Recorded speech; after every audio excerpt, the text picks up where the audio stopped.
আসসালামু আলাইকুম। বাংলা সংবাদে সবাইকে স্বাগত জানাচ্ছি। আমি চিন্তিয়া হক। শুরুতেই সংবাদ শিরোনাম।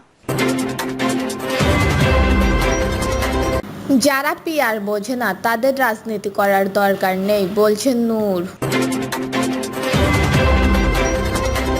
এদিকে আওয়ামী লীগের তওবা করার সুযোগ ছিল, গোপালগঞ্জের ঘটনার পর সেই সুযোগও নেই, বলছেন হাসনাত আব্দুল্লাহ।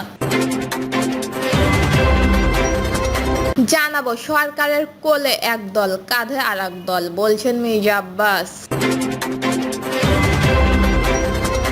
প্রয়োজনে লাশ তুলে ময়না তদন্ত, গোপালগঞ্জ ইস্যুতে স্বরাষ্ট্র উপদেষ্টা। এবং সর্বশেষ জানাবো সোহরাওয়ার্দী উদ্যানে ইতিহাস গড়ল জামায়াত। শুনছিলেন সংবাদ শিরোনাম, এবারে বিস্তারিত। যারা পিআর বোঝে না তাদের রাজনীতি করার দরকার নেই, বলছেন নূর। গণ অধিকার পরিষদের সভাপতি নুরুল হক নূর বলেছেন, যারা সংখ্যানুপাতিক পদ্ধতিতে পিআর নির্বাচন বোঝে না তাদের রাজনীতি করার দরকার নেই, যারা বোঝে তারাই রাজনীতি করবে। গোপালগঞ্জে এনসিপির নেতাকর্মীদের ওপর হামলার নিন্দা জানিয়ে নুরুল হক নূর বলেন, গণ অভ্যুত্থানের অংশীজনের বিভাজনের ফলে পতিত ফ্যাসিস্টবাদ আবারও মাথাচাড়া দিয়ে উঠেছে। গোপালগঞ্জে তার আলামত দেখা গেছে। রাজনীতিতে নতুন দল এনসিপির ওপর হামলা হয়েছে, এজন্য একাত্মবদ্ধ থাকতে হবে, তা না হলে আমরা পরাজিত হব। এই সময় রাজনৈতিক দলগুলো একে অন্যের প্রতি যে স্লোগান দিচ্ছে তার সমালোচনা করেন সাবেক এই ভিপি। তিনি বলেন, জঘন্য ও নোংরা ভাষায় সমালোচনা করলে রাজনীতিতে পরস্পরের প্রতি সহাবস্থান থাকবে না। এর আগে শুক্রবার বিকালে রাজধানীর মিরপুরের মহানগর উত্তর বিএনপির মৌন মিছিল কর্মসূচিতে দলটির স্থায়ী কমিটির সদস্য সালাউদ্দিন আহমেদ বলেন, পিআর পদ্ধতিতে নির্বাচন ও স্থানীয় নির্বাচন যারা চায় তাদের অসৎ উদ্দেশ্য আছে।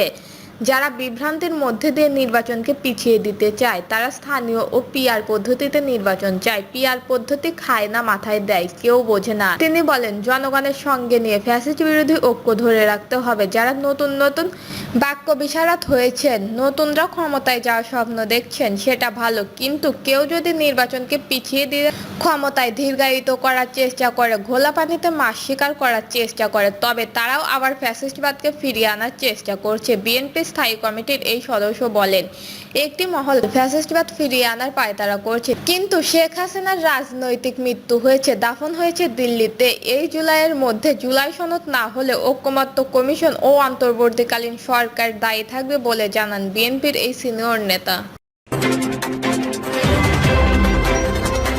আওয়ামী লীগের তওবা করার সুযোগ ছিল, গোপালগঞ্জের ঘটনার পর সেই সুযোগও নেই, বলছেন হাসনাত আব্দুল্লাহ।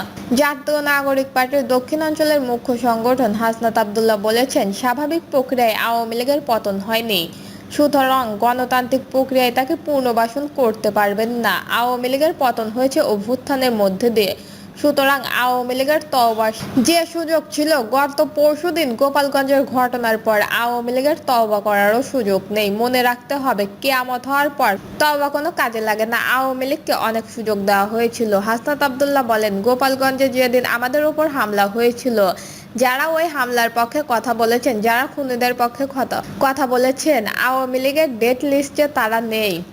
আওয়ামী লীগের ডেথ লিস্টে আমরা আছি। আওয়ামী লীগের পুনর্বাসন হলে আমাদের মৃত্যু পরোয়ানা নিয়ে আসবে। সুতরাং আপনি যেভাবে সুশীলতা দেখাতে পারেন, আমি সেভাবে পারবো না। তিনি বলেন, বাংলাদেশের রাজনীতি সেই মুহূর্ত থেকে পুনর্গঠন হবে যেই মুহূর্ত থেকে বাংলাদেশ হবে উইদাউট আওয়ামী লীগ। সেই মুহূর্ত থেকে বাংলাদেশের রাজনীতি, অর্থনৈতিক উন্নয়ন ও বিকাশ ঘটবে। আমরা বাংলাদেশে উইদাউট আওয়ামী লীগ গঠন করা শুরু করেছি। সরকারের কোলে এক দল, কাঁধে আর এক দল, বলছেন মির্জা আব্বাস। অন্তর্বর্তী সরকার এক দলকে কোলে আর এক দলকে কাঁধে রেখেছেন বলে মন্তব্য করেছেন বিএনপি স্থায়ী কমিটির সদস্য মির্জা আব্বাস। তিনি বলেন, বিএনপিকে নিশ্চিহ্ন করার প্রোগ্রাম করবেন না। আমরা জনগণের সহযোগিতা করছি, দ্রুত নির্বাচন দিন, দেশে শান্তি ফিরবে, না দিলে আমরা ভাবব দেশকে অশান্ত করার প্রক্রিয়া আপনারাই করছেন দীর্ঘদিন ধরে। দেশের চলমান পরিস্থিতি নিয়ে উদ্বেগ প্রকাশ করে মির্জা আব্বাস বলেন, জুলাই আন্দোলনের শহীদদের বিক্রি করে কেউ কেউ রাজনৈতিকভাবে প্রতিষ্ঠিত হওয়ার চেষ্টা করছে। শহীদদের নিয়ে আফসোস হয় জানিয়ে তিনি বলেন, শহীদদের নিয়ে ব্যবসা বাণিজ্য চলছে, রাজনৈতিক ব্যবসা চলছে। তারা বেঁচে থাকলে লজ্জা পেতেন। তারা যে কারণে গুলির সামনে বুক পেতে দিয়েছিলেন সেই কারণগুলো আজ বাস্তবায়ন হচ্ছে না। মির্জা আব্বাস বলেন, পরিষ্কার দেখা যাচ্ছে ওই ঘটনাগুলো নিয়ে বিশেষ কয়েকটি দল রাজনৈতিক করছে এবং শহীদদের বিক্রি করে রাজনৈতিকভাবে প্রতিষ্ঠা পাওয়ার চেষ্টা করছে। কিছু হলেই বলেন আন্দোলনের শহীদ, জুলাই আন্দোলনের শহীদদের সম্মান দেখান। তারা কোনো একক ব্যক্তি বা রাজনৈতিক দলকে সমর্থন দেয় নাই, তারা সারা দেশের মানুষকে মুক্ত করার জন্য জীবন দিয়েছে। তিনি জানান, আমরা সংগ্রাম করেছি, যুদ্ধ করেছি, জেলে গিয়েছি, কিন্তু সেগুলো প্রতিদান নেই, চাইও নাই। কিন্তু জুলাইকে ভিত্তি করে একটি দল প্রতিষ্ঠিত হওয়ার চেষ্টা করছে, আর কিছু দল আছে যারা বেচাকেনা করছে। মির্জা আব্বাস বলেন, একজন তথাকথিত পীর সাহেব বলেছেন, জামায়াতের ছোঁয়া যেখানে লাগবে সেই জায়গাটা পচে যাবে। মনে আসে কি আপনাদের কথাটা? তিনি আজ জামায়াতের কোলে উঠে বসেছেন। আবার সেই জামায়াত একসময় বিএনপির কাঁধে পাড়া দিয়ে মন্ত্রী হয়েছে, একসময় আওয়ামী লীগের কাঁধে পাড়া দিয়ে মন্ত্রী হয়েছে। বিভিন্ন সময় তারা দালালি করেছে, তাদের বিক্রি করেছে। মির্জা আব্বাস বলেন, বিএনপিকে অনেকে আওয়ামী লীগের কাতারে ছেড়ে দেওয়ার চেষ্টা করছে।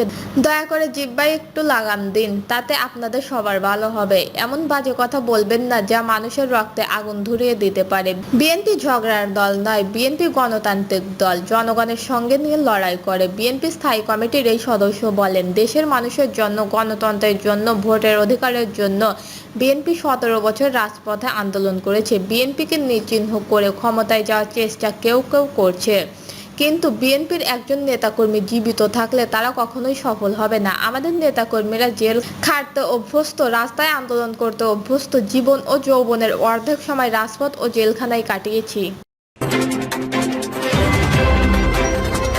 প্রয়োজনে লাশ তুলে ময়না তদন্ত। গোপালগঞ্জ ইস্যুতে স্বরাষ্ট্র উপদেষ্টা। গোপালগঞ্জের নিহতদের স্বজনেরা লাশ নিয়ে যাওয়ার ময়না তদন্ত হয়নি, তবে প্রয়োজন হলে লাশ কবর থেকে তুলে ময়না তদন্ত করা হবে বলে মন্তব্য করেছেন স্বরাষ্ট্র উপদেষ্টা লেফটেন্যান্ট জাহাঙ্গীর আলম চৌধুরী। জাহাঙ্গীর আলম বলেন, গোপালগঞ্জের ঘটনায় ঢাকা মেডিকেলে চিকিৎসাধীন অবস্থায় মারা যাওয়া ব্যক্তিদের ময়না তদন্ত হচ্ছে। প্রয়োজন হলে বাকি নিহতদের লাশ কবর থেকে তুলে ময়না তদন্ত করা হবে। এই সময় গোপালগঞ্জের ঘটনায় প্রশাসনের দায় আছে কিনা তা তদন্ত কমিটি খতিয়ে দেখবে বলে জানান তিনি। স্বরাষ্ট্র উপদেষ্টা বলেন, শাহজালাল আন্তর্জাতিক বিমানবন্দরে থাই টার্মিনাল চালু করেছে ইমিগ্রেশন, জনবলের চাহিদা বিষয়ে খোঁজ নিয়েছে, তবে টার্মিনাল চালুর বিষয়ে আমার কাছে কোনো তথ্য নেই। সোহরাওয়ার্দী উদ্যানে ইতিহাস গড়ল জামায়াত। রাজধানীর সোহরাওয়ার্দী উদ্যানে শনিবার জাতীয় সমাবেশ করছে বাংলাদেশের জামায়াত ইসলামী। এর মধ্যে দলটির বিভিন্ন জেলা থেকে আসা নেতাকর্মীদের ঢল নেমেছে সমাবেশস্থলে। তবে এই সমাবেশের মধ্যে দিয়ে নতুন ইতিহাস রচনা করল জামায়াত। বহু ঐতিহাসিক ঘটনার সাক্ষী সোহরাওয়ার্দী উদ্যানে প্রথমবারের মতো সোহরাওয়ার্দী উদ্যানে একক জাতীয় সমাবেশ করেছে দলটি। দেশের প্রায় সব বড় বড় রাজনৈতিক দলই সময় সময় সমাবেশ করেছে সোহরাওয়ার্দী উদ্যানে, তবে এককভাবে জামায়াত ইসলামী কখনো সমাবেশ করেনি। আজকের সমাবেশের মাধ্যমে রাজধানীর ময়দানে নতুন ইতিহাস গড়ল দলটির ঘোষিত 7 দফা দাবি আদায়ের লক্ষ্যে আয়োজিত এই সমাবেশ ঘিরে ব্যাপক প্রস্তুতি নিয়েছে জামায়াত।